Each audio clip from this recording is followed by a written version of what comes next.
নমস্কার, আজকের এই ভিডিওর মাধ্যমে আমরা দেখে নেব আপনারা কী করে বিবাহিত মহিলাদের এসআইআর এর ফর্ম ফিল আপ করবেন।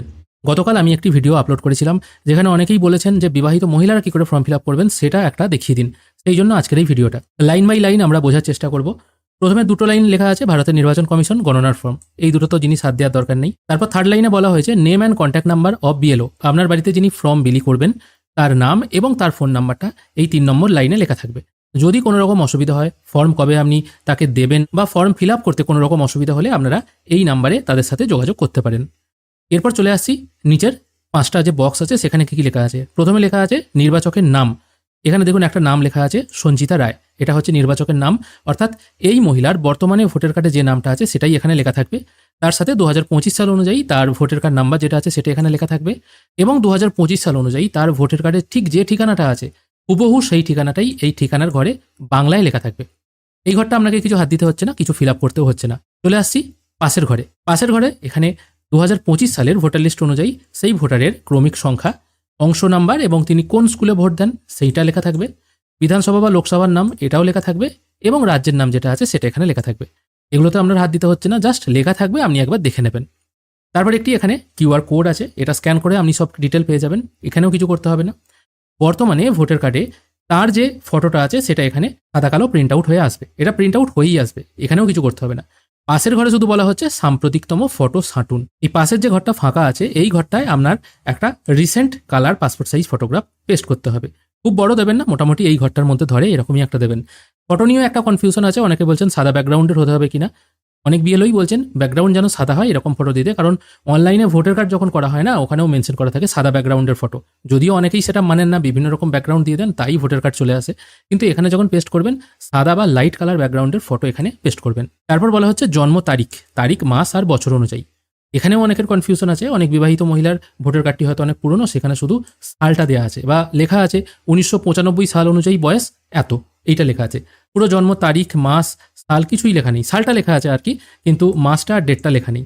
সেক্ষেত্রে এই মহিলার অন্যান্য ডকুমেন্টসে সঠিক যে ডেট অফ বার্থটা আছে সেটাই এখানে লিখে দেবেন। যদি আধার কার্ডে বা প্যান কার্ডে সঠিকটা থাকে সঠিকটাই এখানে লিখে দেবেন, সেই অনুযায়ী লিখবেন। ভোটার কার্ডে কি আছে লেখার দরকার নেই। আধার কার্ড নাম্বার ঐচ্ছিক দিতেও পারেন, নাও দিতে পারেন, তবে দিয়ে দিলে ভালো। তারপর আছে ফোন নাম্বার, এটা নিজের ফোন নাম্বার দিয়ে দেবেন। যদি বাড়িতে একটাই ফোন থাকে, মেম্বার আছে হয়তো 5 জন, সবাই কি একই ফোন নাম্বার ইউজ করতে পারে? হ্যাঁ, অসুবিধা নেই, সবাই একই ফোন নাম্বার ইউজ করতে পারে। তারপর বলা হয়েছে পিতা বা অভিভাবকের নাম। বিবাহিত মহিলাদের ক্ষেত্রে যাদের ভোটার কার্ড ট্রান্সফার হয়ে গেছে এবং পিতার নামের জায়গায় অভিভাবক হিসাবে স্বামীর নাম চলে এসেছে, তারা সেক্ষেত্রে তাদের স্বামীর নামটাই এখানে লিখবে। অভিভাবকের নাম এখানে টিকমার্ক দেবে, তারপর এখানে স্বামীর নামটা লিখে দেবে। যদিও এই নিচের দিকে স্বামী বা স্ত্রীর নাম দেওয়ার জায়গা আছে, তাও যাদের বিবাহ হয়ে গেছে, বিবাহিত মহিলারা যাদের ভোটার কার্ডে স্বামীর নাম এসে গেছে তারা স্বামীর নামটা এখানে লিখতে পারে। তারপর অভিভাবকের নাম বা পিতার নাম যার নামই লিখছে তার ভোটার কার্ড নাম্বারটা এখানে পুট করে দেবে 2025 সাল অনুযায়ী। এবার এখানে অনেকের প্রশ্ন আসছে, আমার বাবা হয়তো মারা গেছে, 2004 সালে মারা গেছে, 2005 সালে মারা গেছে, ভোটার কার্ডও নেই, ভোটার কার্ড হারিয়ে গেছে বা কোনোভাবে অতদিন আগে মারা গেছে, এখন কি আর ভোটার কার্ড থাকে? থাকারই কথা নয়। সেক্ষেত্রে ভোটার কার্ড নাম্বার তো নেই, তখন আমরা কি করব? সেক্ষেত্রে আপনারা এই ঘরটা ফাঁকা রাখবেন, এই ঘরে কিচ্ছু লেখার দরকার নেই, জাস্ট এখানে অভিভাবকের নাম বা পিতার নাম বা স্বামীর নাম যেটা পারবেন লিখবেন, আর ভোটার কার্ড নাম্বার যদি থাকে তাহলে লিখবেন, যদি না থাকে লেখার দরকার নেই। অনেকে বলছেন যাদের মারা গেছে তার ব্যাকেটে কি স্বর্গীয় বা মৃত এটা লিখে দেবো? না, মৃত লেখার দরকার নেই, তার নাম বলেছে, তার বর্তমানে কি স্ট্যাটাস সেটা লিখতে হবে না। এবার আমার মা যেহেতু বিএলওর কাজ করছেন সেহেতু আমি জানি, আমি ওনাকে জিজ্ঞেস করেছি এখানে ব্যাকেটে মৃত লিখতে হবে কিনা, উনি বলেছেন মৃত লেখার দরকার নেই, শুধু নামটা লিখতে হবে। তারপর চলে আসছে মায়ের নাম। মহিলাদের ক্ষেত্রেও বিবাহিত মহিলারা এখানে তাদের মায়ের নামটা লিখবে। তারপর আছে মায়ের এপিক নাম্বার, এখানে মা যদি জীবিত থাকেন তার যদি এপিক নাম্বার থাকে সেটা 2025 সাল অনুযায়ী এখানে লিখতে হবে, যদি না থাকে তাহলে এই ঘরে কিছু লেখার দরকার নেই, ফাঁকা থাকবে, কারণ এখানে বলেই আছে যদি থাকে, এই কথাটা লেখা আছে। এবার হ্যাঁ, কোনো মহিলা যদি মনে করে সে তার বাবার নামই লিখবে, ভোটার কার্ডেও তার হয়তো বাবার নামই আছে, স্বামীর নাম হয়নি, সেক্ষেত্রে তার বাবার নামটাই এখানে লিখতে হবে, 2025 সাল অনুযায়ী এখানটা হবে। তারপর চলে আসছে স্বামীর নাম বা স্ত্রীর নাম। এবার যে সমস্ত মহিলাদের বিবাহ হয়ে গেছে তারা এখানে তার স্বামীর নামটা লিখে দেবে। যদি তাদের স্বামী মারা গিয়ে থাকে তাহলেও তারা স্বামীর নামটা এখানে লিখে দেবে। স্বামীর যদি ভোটার কার্ড নাম্বার থাকে সেটা এখানে দেবে, যদি না থাকে কিছু লেখার দরকার নেই।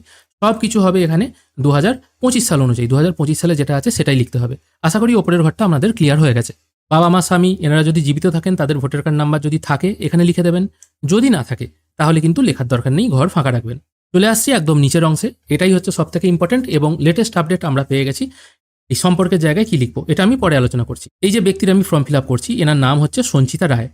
এনার 2002 সালে ভোটার কার্ড হয়ে গেছিল, কারণ এনার জন্ম 1982 সালে। আমি জাস্ট আপনাদের উদাহরণের জন্য বলছি, এনার জন্ম 1982 সালে, 2002 সালে 20 বছর হয়ে গেছে এবং তার ভোটার কার্ডও হয়ে গেছে। এবার এই মহিলার তারপর বিবাহ হয়েছে এবং বিবাহের পর টাইটেল চেঞ্জ হয়েছে, কিন্তু 2002-এ তার ভোটার লিস্টে নাম ছিল। এবার তার ফর্ম ফিল আপ করতে হবে এই বাঁ দিকের অংশটা, কারণ এখানে বলাই আছে সর্বশেষ এসআইআরে যদি কারোর নাম থাকে তাহলে সেই ব্যক্তি যদি আবার এসআইআর করে তাহলে তখন তাকে এই বাঁ দিকের অংশটা ফিল আপ করতে হবে। এবার এই দিকের সমস্ত তথ্যটা হবে 2002 সাল অনুযায়ী। এখানে দেখুন নির্বাচকের নাম লিখেছি সঞ্চিতা মুখার্জি, কিন্তু এখানে নাম আছে সঞ্চিতা রায়।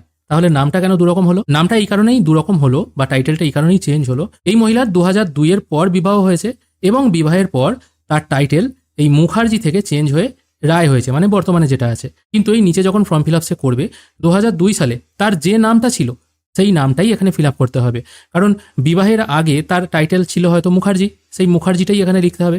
অনেকে ভুল করতে পারেন, অনেকে বর্তমানে যে টাইটেলটা আছে সেটাই হয়তো এখানে লিখে দেবেন, সেটা একদমই করবেন না। আপনার 2002 সালে ভোটার লিস্টে নাম থাকুক বা না থাকুক, না থাকলে তো আপনাকে পাশের ঘরটা ফিল আপ করতে হচ্ছে আপনার বাবা কিংবা মায়ের ডকুমেন্টস থেকে। আর যাদের 2002-এ নাম ছিল তাদেরও তো ভোটার লিস্টে লাগবে। সেক্ষেত্রে 2002-এ আপনাদের যে নামটা ছিল সেটাই লিখবেন। যদি বিবাহের আগে ভোটার কার্ড হয়ে গিয়ে থাকে তাহলে বিবাহের আগে যে টাইটেলটা ছিল মানে বাবার বাড়ির টাইটেল যেটা, সেটাই এখানে লিখবেন। আমি যেমন এখানে লিখেছি মুখার্জি, এনারও বাবার বাড়ির টাইটেল দেখুন মায়ের নাম বাবার নাম সব জায়গায় মুখার্জি আছে। এবার যদি এরকম দেখা যায় অনেকের হয়তো 2002-এ বিবাহ হয়ে গিয়েছিল, তারপর স্বামীর বাড়িতেই ফার্স্ট টাইম হয়তো ভোটার কার্ড হয়েছে, সেক্ষেত্রে তাদের টাইটেল তো এখনো চেঞ্জ হয়নি, সেক্ষেত্রে তাদের বর্তমানে যে টাইটেলটা সেটাই আছে। আশা করি জিনিসটা আপনাদের ক্লিয়ার করতে পারলাম। যে সমস্ত মহিলাদের 2002-এর পর বিবাহ হয়েছে এবং যাদের টাইটেল চেঞ্জ হয়েছে তারা অবশ্যই 2002 সালে ভোটার লিস্টে যে টাইটেলটা ছিল সেটাই লিখবেন। দেখবেন বর্তমানের সঙ্গে সেটা হয়তো নাও মিলতে পারে। আশা করি জিনিসটা আপনাদের ক্লিয়ার করতে পারলাম। তারপর 2002 সাল অনুযায়ী আপনার ভোটার কার্ড নাম্বার যেটা সেটাই লিখবেন। WB দিয়ে শুরু যদি হয়ে থাকে পুরনো নাম্বার সেটাই এখানে লিখবেন। দেখুন বর্তমানে নাম্বার কিন্তু ছোট নাম্বার হয়ে গেছে, JJL দিয়ে কিছুটা অংশ আমি দেখাচ্ছি। এখানে দেখুন পুরনো নাম্বার বা বড় নাম্বার সেটাই কিন্তু এখানে লিখবেন। 2002 সালের লিস্টে এরকম ডাউনলোড করে নেবেন। ডাউনলোড করে নেওয়ার পর সচিত্র পরিচয়পত্র নাম্বার বলে যেটা লেখা থাকবে এরকম সেটাই এখানে লিখবেন। দেখুন তখনকার দিনেও কারোর ছোট নাম্বার ছিল, কারোর বড় নাম্বার ছিল। এবার আপনার ক্ষেত্রে যেটা সঠিক হবে মানে 2002 অনুযায়ী যেটা হবে সেটাই কিন্তু এখানে লিখে দেবেন।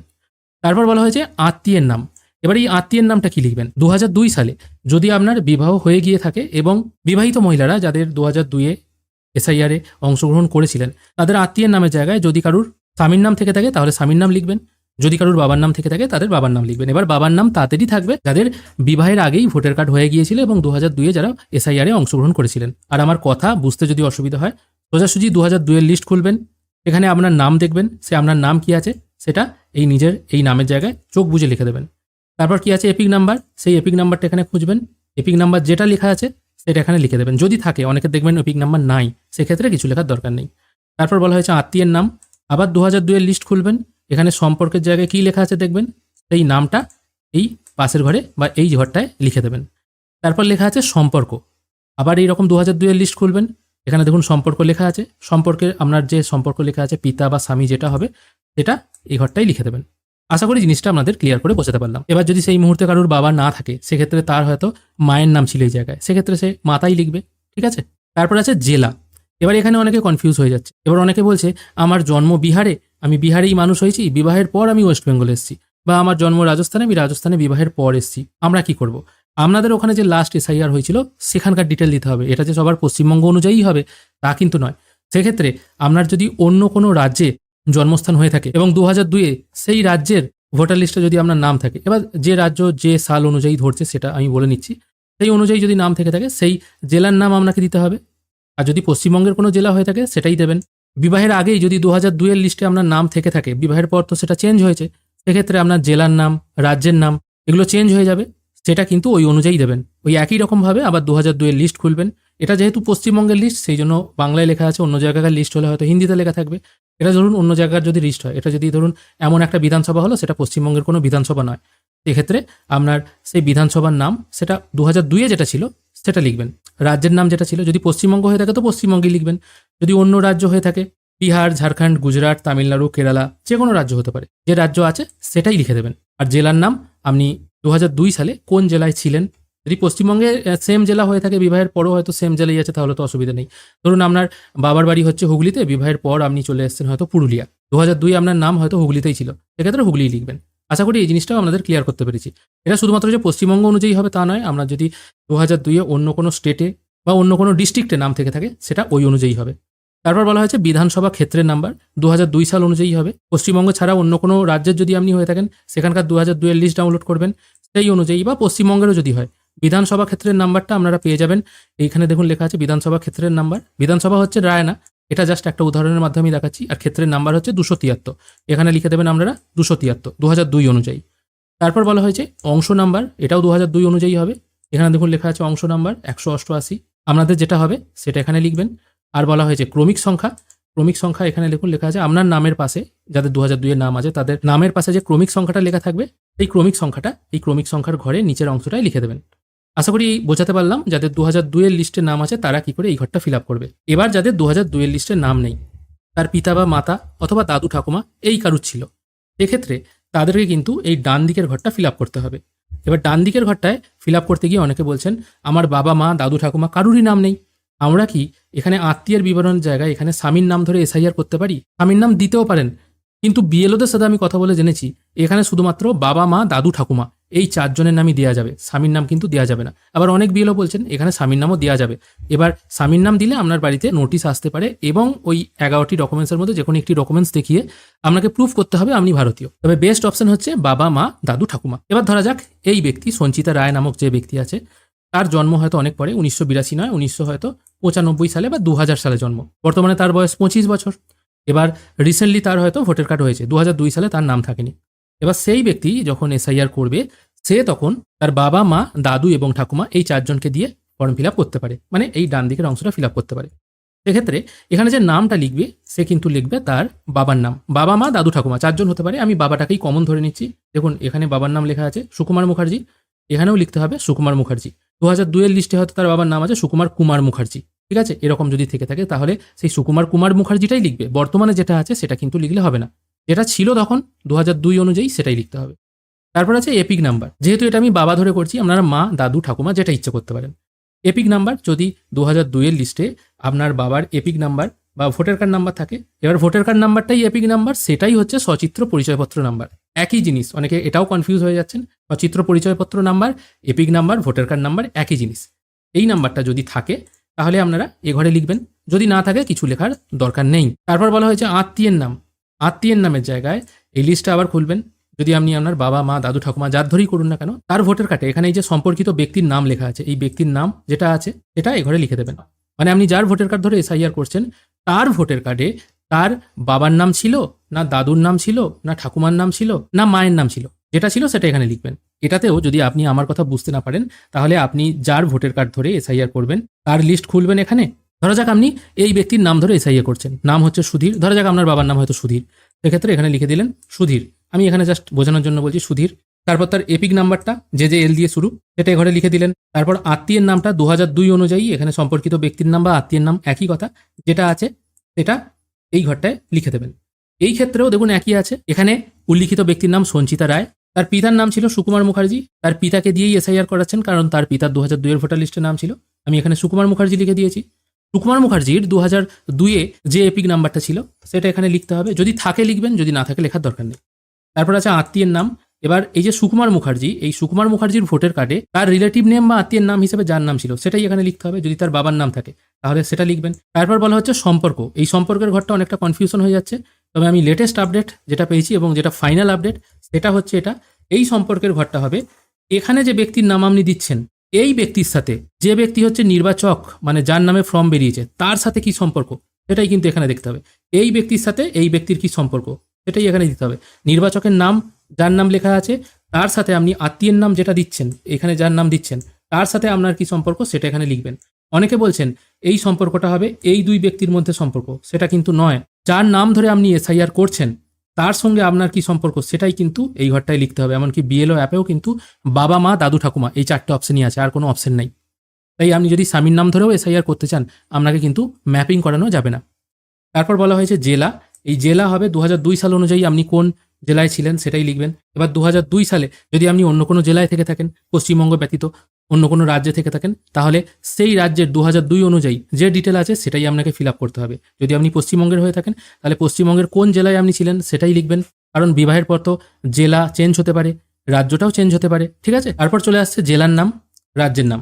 2002 সাল অনুযায়ী আপনার বাবা বা মা অথবা দাদু অথবা ঠাকুমা কোন জেলায় ছিলেন, কোন রাজ্যে ছিলেন সেগুলো এখানে ফিল করবেন। সেটা যে পশ্চিমবঙ্গেই হবে তার কিন্তু কোনো মানে নেই। বিধানসভা ক্ষেত্রের নাম 2002 সাল অনুযায়ী 2002 সালে আপনার বাবা কোথায় ছিলেন বা কোন অঞ্চলে ভোট দিতেন, বাবা মা দাদু ঠাকুমা যে কেউ হতে পারে, আমি শুধু বাবাটাই মেনশন করছি কারণ আমি বাবা ধরেই করছি বলে। এটা এখানে লিখতে হবে। সেটা যে পশ্চিমবঙ্গেই হবে এটা মানে নেই, অন্য কোনো জেলাও হতে পারে, অন্য কোনো রাজ্যও হতে পারে। একই রকমভাবে বিধানসভা ক্ষেত্রের নাম্বার, অংশ নাম্বার, ক্রমিক নাম্বার এখানে মেনশন করাই আছে। বিধানসভার নাম্বার, অংশ নাম্বার আর ক্রমিক নাম্বার আপনি যার নাম ধরে এসআইআর করছেন ওই 2002 লিস্টটা ডাউনলোড করবেন, সেই অনুযায়ী কিন্তু এখানে ফিল আপ করতে হবে।